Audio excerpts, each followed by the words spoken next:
All right, you want to do easy, medium, or hard? She's a little bit better at Sudoku than I am. A little bit? Yeah, just a little bit.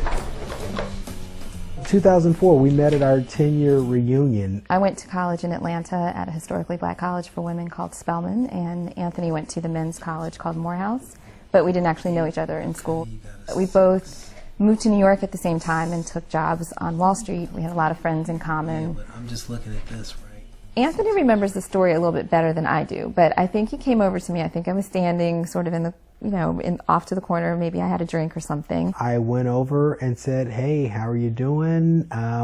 What's up? And we wound up talking for a very, very, very long time that night.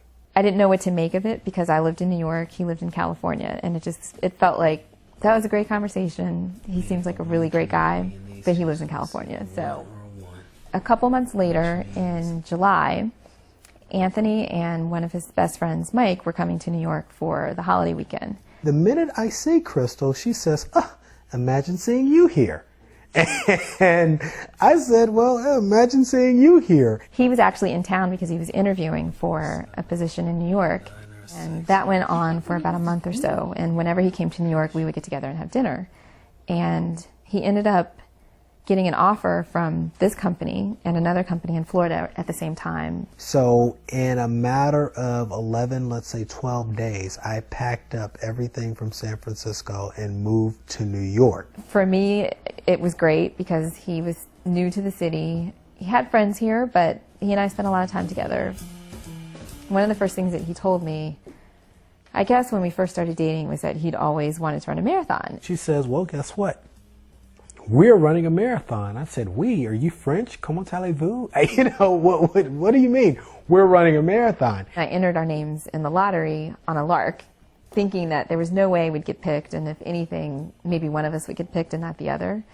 And the lottery results came out on June 15th, and Anthony's birthday is June 16th. And I checked at midnight when the website went live, and we both got picked. We spent 3 months training.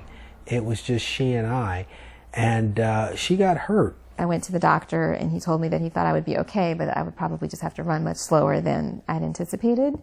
She got out there and I could see the pain and anguish in her face, and we were running slower than we typically would have run, but I didn't think it would be fair to leave her. I remember crossing the line with him and just feeling very close to him and feeling really grateful and amazed that he had made that sacrifice to finish with me and not do his best, even though he could have.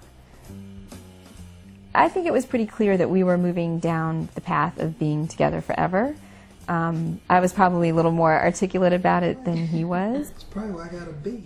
My birthday's in December, so it's right before Christmas. He called me at work. He told me to meet him at a restaurant that we like in Midtown, and when I got off the subway, he had left me a message and said that something was going on at that restaurant and to meet him at Lake Colonial.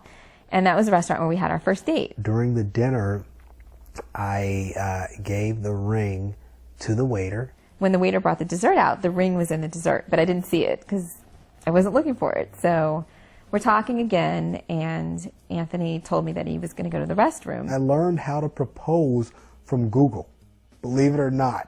I said, how do you propose? And there's a website telling guys how to propose. So I'm on my knee, I pulled up my pants leg, I'm down there. His lips were moving, but I didn't hear anything because I was just in such shock. And I'm saying, will you be my wife? And she goes, you haven't asked me anything. And I'm like, oh God, please, will you marry me?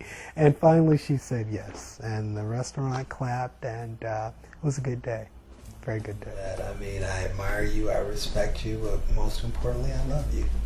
That's sweet. I know, right? Just got one. No, but see, because you throw it out there. You always have to ruin it. I know, right?